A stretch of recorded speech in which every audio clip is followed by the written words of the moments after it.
Mesdames et messieurs, bonsoir et merci de nous retrouver pour ce journal. Au sommaire, communication gouvernementale. Le garde des Sceaux était face à la presse ce vendredi pour faire le bilan de son département. Mohamed Lamine Fofana a annoncé la pose de la première pierre du siège qui va abriter le procès de 28 septembre 2009. Elhadj Al-Hali Mohamed Keïta a regagné pour l'éternité la terre de ses ancêtres de Bouramaya ce vendredi. Décédé mardi dernier, il a reçu un dernier hommage au Palais du Peuple. C'est tout pour le sommaire, dans un instant, les détails.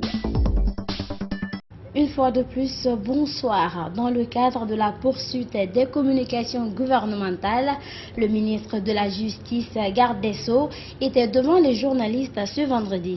L'exercice lui est réservé de faire le bilan, les acquis et les perspectives de son département.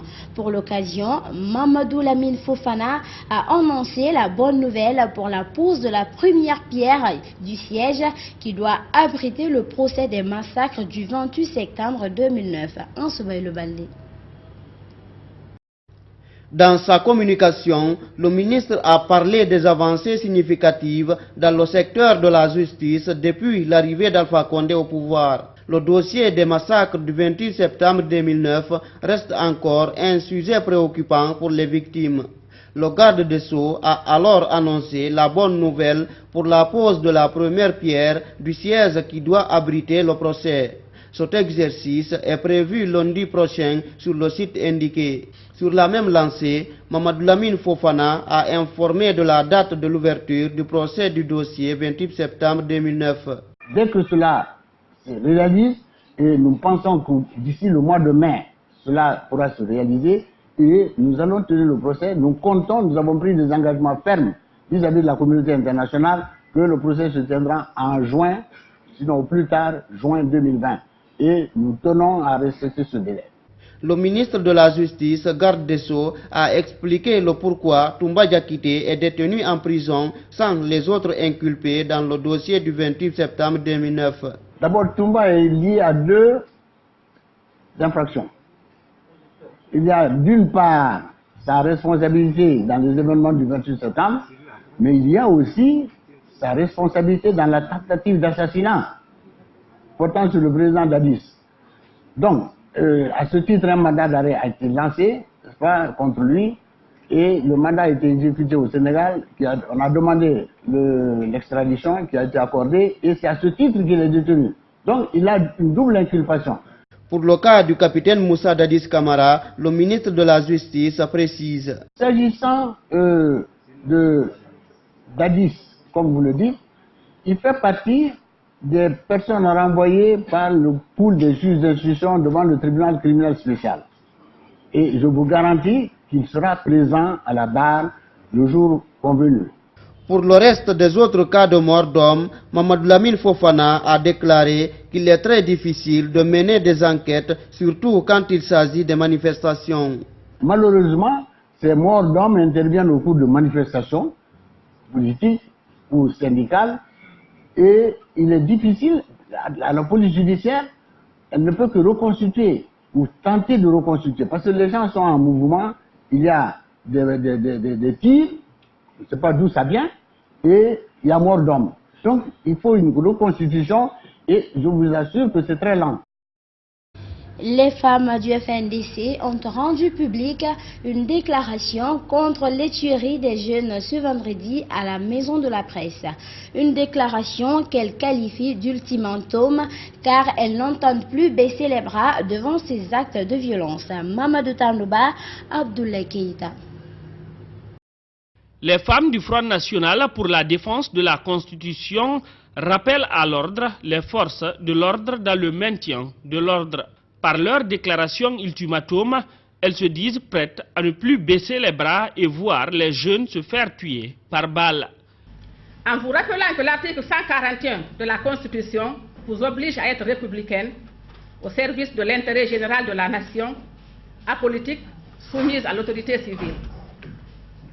Mieux que quiconque, vous savez être conscient des maux et des douleurs qui minent la vie des Guinéens aujourd'hui. C'est pourquoi nous n'accepterons plus que vous tuez gratuitement nos enfants. Nous n'accepterons plus que vous nous violentez. Nous n'accepterons plus que vous vandalisez nos biens. Nous n'accepterons plus que vous détruisez nos concessions. Nous n'accepterons plus que nous violions les intimités. En 2019, les femmes du Front National pour la défense de la Constitution ont organisé plusieurs marches pour interpeller l'opinion nationale et internationale sur les tueries des jeunes. Mais jusque-là, le phénomène continue. S'ils n'arrêtent pas, ils vont nous rencontrer sur leur chemin. Parce que déjà, si tu tues un enfant pour une maman, c'est que tu l'as déjà tué. On est passé par tous les mondes. Vous êtes ici, vous êtes guinéens. Vous avez vu tous les efforts que nous avons consentis, nous les femmes, pour que ces massacres des jeunes s'arrêtent. On est même allé jusqu'à voir le ministre de la Justice à un moment donné. On a rencontré aussi le Premier ministre. On a rencontré le ministre de la Sécurité. On a fait des marches blanches. Donc je crois que nous avons fait tout ce qui est à notre pouvoir pour faire arrêter ces massacres. Malheureusement, vous êtes témoins oculaires et auditifs. Hier, il y a eu 2 morts. Pour rien. Les femmes du FNDC, il faut le rappeler, sont opposées au référendum pour la nouvelle Constitution. Décédé mardi dernier des suites de maladie, Al-Hali Mohamed Keïta, ancien journaliste à la RTG, premier maire de la plus grande commune de la capitale et fondateur de la troupe artistique Pessé, a regagné sa dernière demeure ce vendredi dans son Bouramaya natal. Mais bien avant, un hommage lui a été rendu au Palais du Peuple en présence de plusieurs personnalités, notamment le Premier ministre Ibrahim Kassory Fofana. Alpha Ibrahim Touré, reportage. Décédé mardi dernier des suites de maladie, l'ancien journaliste fondateur de la troupe artistique Pessé et premier maire de la plus grande commune de la capitale, Matoto, Al-Hali Mohamed Keïta a regagné sa dernière demeure ce vendredi. Mais avant, un hommage dû à son rang lui a été rendu à travers un symposium au Palais du Peuple.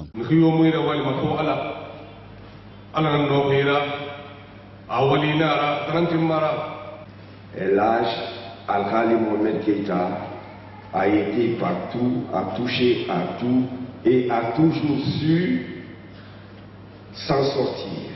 Le bon-fils de Bouramaya Koubia, comme on aimait l'appeler, n'a pas été seulement fondateur de Pessé, mais aussi cofondateur de Benso Sodia d'un côté et conseiller du fondateur de l'autre troupe appelée Benda.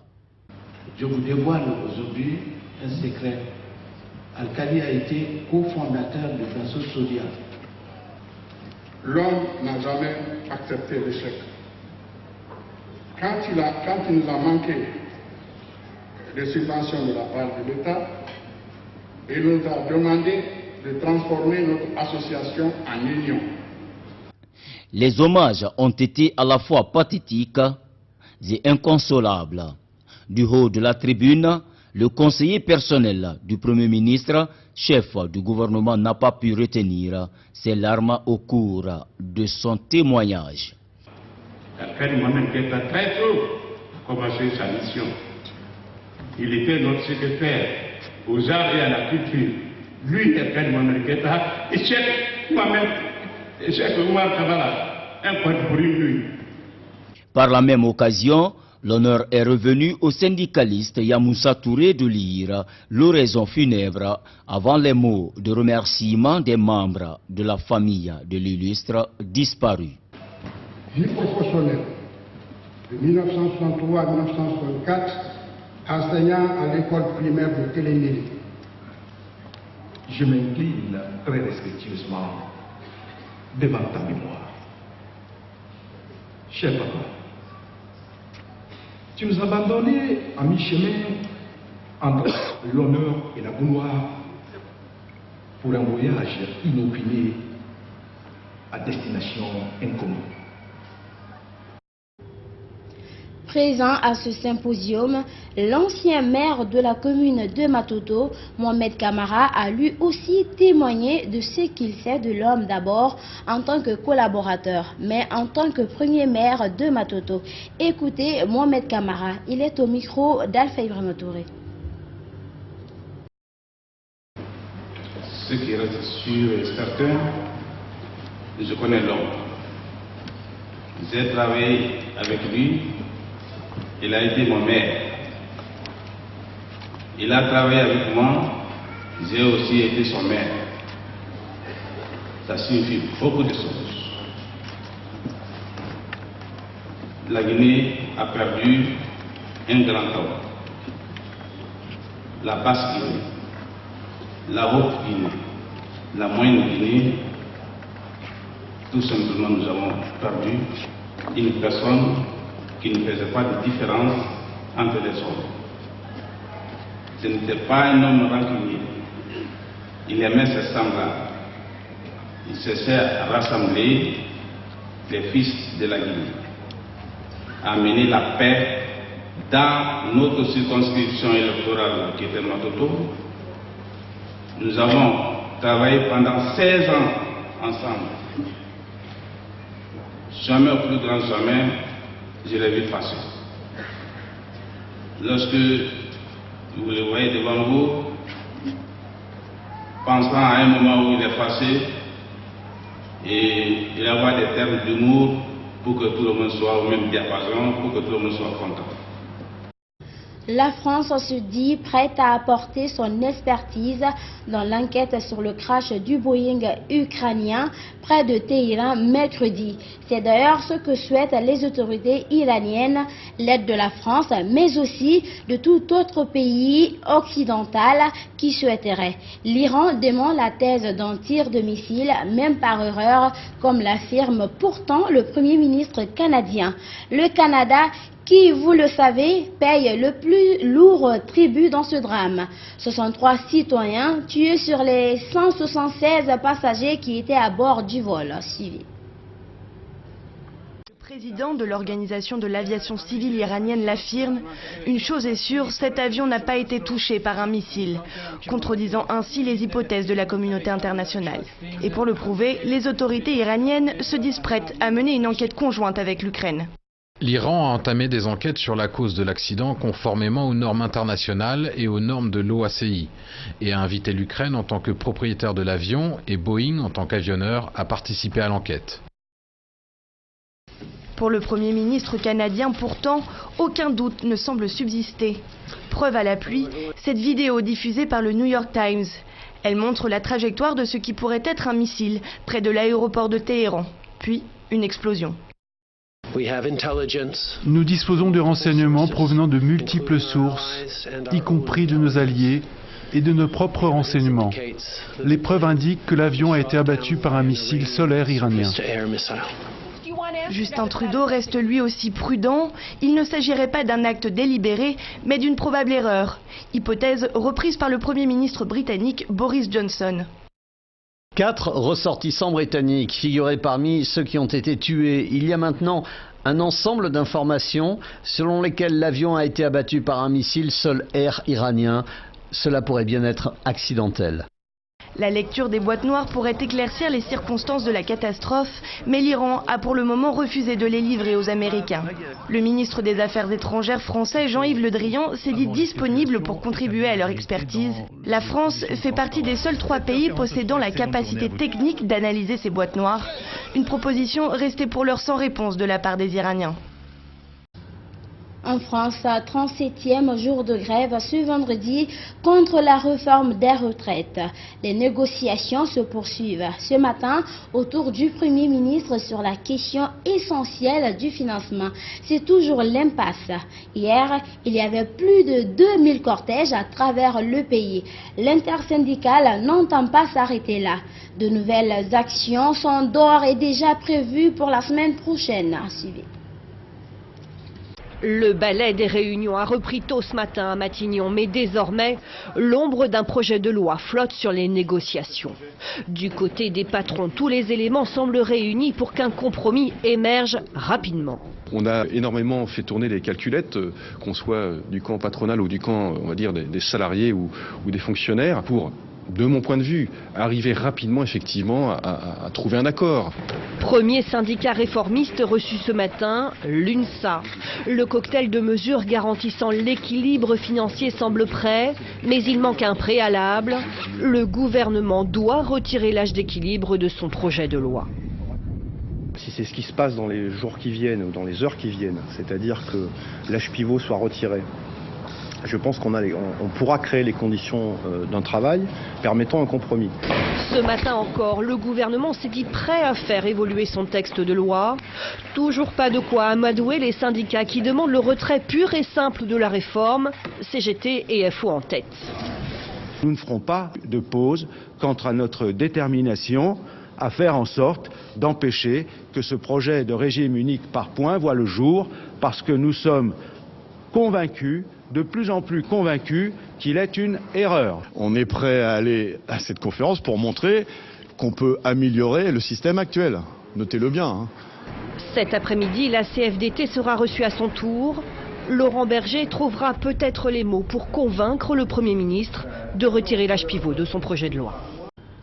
La Colombie, premier producteur mondial de cocaïne, est-elle en train de gagner certaines batailles contre les producteurs de drogue? Le président colombien Ivan Duque vient en tout cas d'annoncer un bilan spectaculaire pour 2019 entre saisie, éradication, culture illicite. S'il est faible, ce bilan sans doute faudrait-il le nuancer. Suivez. Le produit final inonde toujours les marchés états-uniens et européens, mais la Colombie souhaite montrer qu'elle lutte contre la cocaïne. Alors que la production nationale n'avait cessé de croître ces dernières années selon l'ONU, le président annonce des chiffres forts. En 2019, nous avons détruit plus de 100 000 hectares de plantations de coca. La Colombie a clairement atteint son objectif de réduire de 50% d'ici 2022 ou 2023 la superficie ensemencée de cultures illégales. À ces 100 000 hectares détruits s'ajouterait également la saisie de plus de 430 tonnes de cocaïne, le produit transformé. La présidence colombienne annonce par ailleurs sa volonté de reprendre les épandages de glyphosate pour détruire les champs de coca, une pratique bannie par la Cour constitutionnelle en 2015 après recommandation de l'Organisation mondiale de la santé. Mais il faut dire que la pression des pays qui reçoivent la drogue est grande, États-Unis en tête. Alors Bogota montre qu'elle ne lésine pas sur les moyens. Pourtant, les observateurs doutent parfois de la véracité des statistiques présentées par Ivan Duque. En juillet dernier, l'agence France Presse par exemple relevait déjà des incohérences après une énième annonce. Et c'est la fin de ce journal à tous. Merci de l'avoir suivi et merci de votre fidélité à Gangan TV.